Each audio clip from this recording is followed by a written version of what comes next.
Former RHONJ House husband Joe Giudice is begging President Donald Trump for a pardon.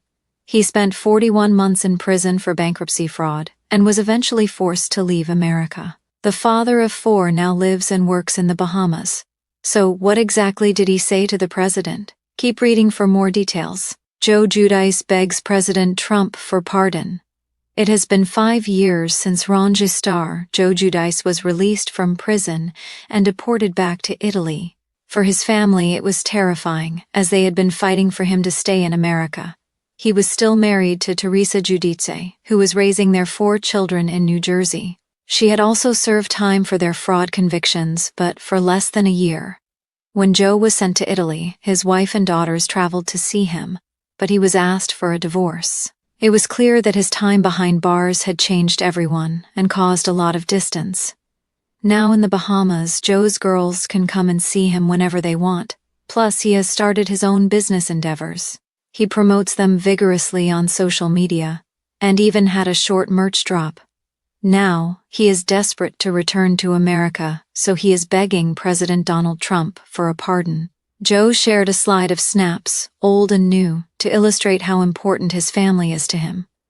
He then added that he just wanted to be able to travel and see his girls again. The former RHONJ star finished his message off by stating how much he respected the president. It makes sense that he would go this route, as a pardon was just granted to reality stars Todd and Julie Chrisley. The couple was serving a collective 19 years behind bars, but their daughter worked tirelessly to get them released.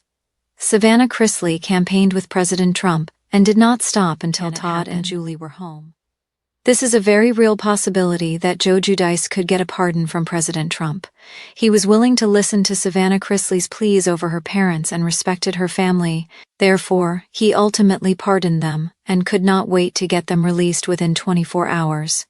The RHONJ family has struggled with Joe being away, and he is showing his respect to President Trump. That could bode well for him, and many of his followers felt very good about him getting a pardon.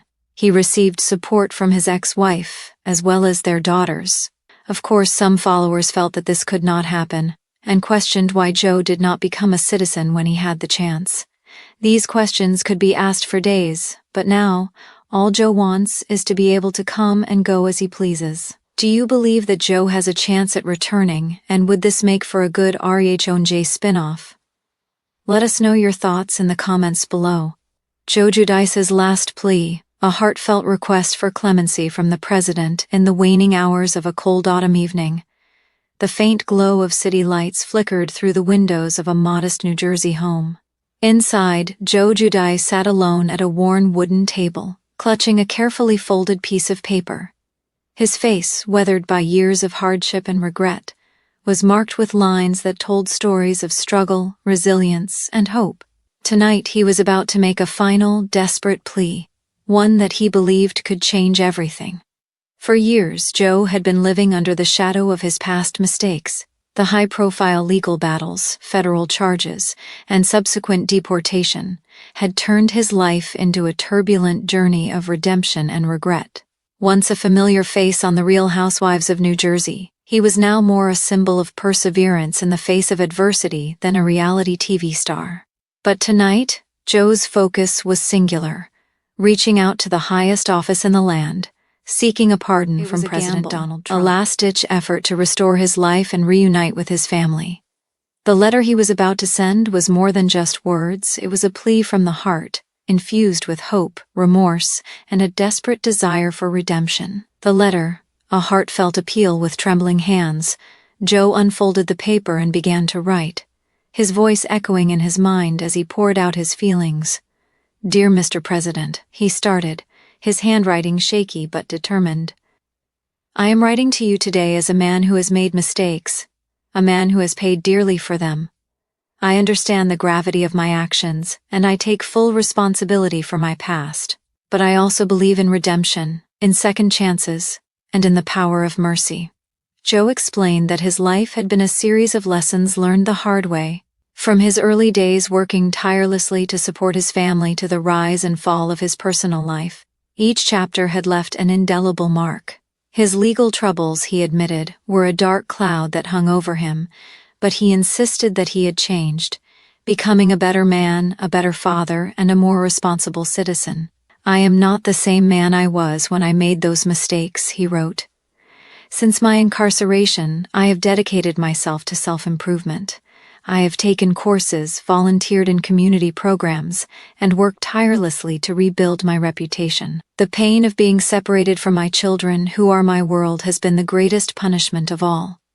He humbly asked for a second chance, not just for himself but for his family. His wife, Teresa, and their children had been his anchor through turbulent times, and he longed to reunite with them, to be a present father and a supportive husband. His voice trembled as he expressed his hope that the president would see his sincerity and the potential for positive change. "Mr. President," he concluded, "I am pleading with you to consider my case for clemency.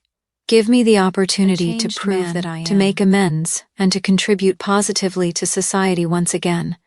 I am ready to do whatever it takes to earn that second chance." The context: a political and personal crossroads.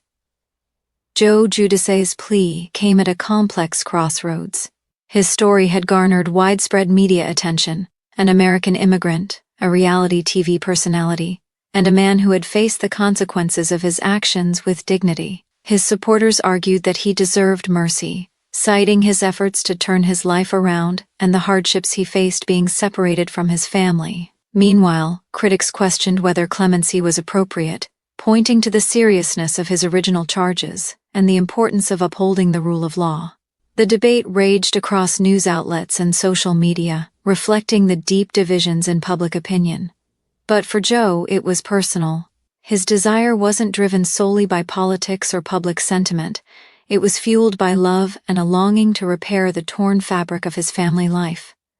Reuniting with his children, who had been growing up without him, was his most urgent wish. Behind the scenes, the power of a plea in the days that followed, Joe's letter made its rounds through legal circles, political advisors, and even reached the White House. An aide close to the president reportedly reviewed the case, recognizing the emotional weight behind Joe's words. An informal discussion ensued about whether a pardon or commutation could be considered, given the context of his case and the personal transformation he claimed to have undergone. Sources close to Joe indicated he had also sought support from influential figures, hoping that his story would resonate as a testament to redemption.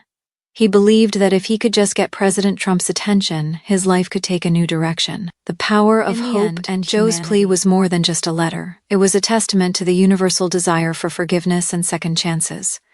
It underscored the human capacity for growth, remorse, and the hope that no mistake should define a person forever. While the outcome remained uncertain, Joe Giudice's heartfelt appeal served as a reminder that behind every headline and legal document is a person, flawed, hopeful, and yearning for redemption. A final reflection.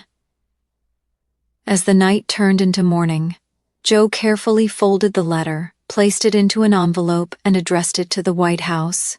He paused for a moment, looking out onto the quiet streets of New Jersey, contemplating what the future might hold. Whether or not President Trump would grant his request, Joe knew one thing for certain: he had taken the first step toward reclaiming his life. The road ahead was uncertain, but his resolve was unwavering. For him, this plea was more than words. It was a symbol of hope, resilience, and the unbreakable human spirit.